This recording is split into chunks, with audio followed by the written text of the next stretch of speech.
Hello and welcome to the short Vort on Parshas Toldos from Chamishi to Shishi. In this week's Parsha, we have the famous incident where Yaakov acquires the brachos from Yitzchak in lieu of Esav, who Yitzchak had planned to give it to.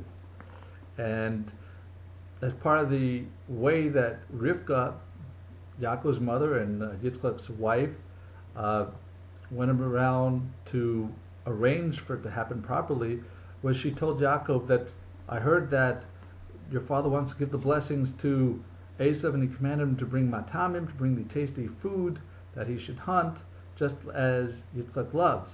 I am commanding you, ani metzaveh oscha, that, and to do the following, and then eseh osa matamim lavicha kasher ahev.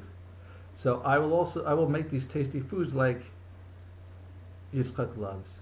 So the first question here is, but Yitzchak is a very spiritual person.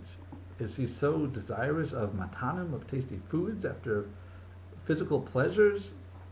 This doesn't fit for us.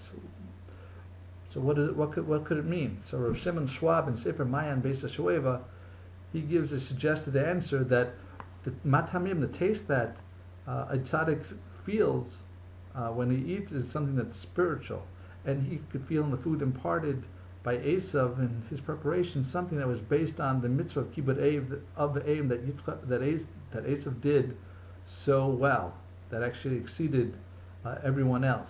He even, though his father was at this point, his eyes were dim, he couldn't see anymore, he still would dress up in the fancy begadim, because that would be a sign of respect for his father, something that we could learn how to treat our parents, to make sure that we show them respect in many different ways. And so by doing this mitzvah, that taste in the mitzvah would be the matamim that Yitzchak would feel. And because of this, even though Yitzchak knew that Yaakov was Ishtam Yoshav Alim, he thought there was a mila, a certain level of Esav too, because he was obviously able to impart this Kedusha through his mitzvahs. But Rivka, who was born in the house of Lavan and Besuel, she recognized that he was just like a pig showing off its split hooves, trying to say that I'm kosher. By doing kibbut av v'eim, Esav was trying to say, look, I'm kosher, even though he did all the other things of avodah zarah, gil, raya, shvichas damim, all the big averos that he had committed. So therefore, Rivka came up with a plan, and she told Yaakov, I'm commanding you to bring this food, and by commanding you to do a mitzvah, you're doing the mitzvah of kibbut aim, and that way you'll be imparting that matamim just like Yitzchak loves.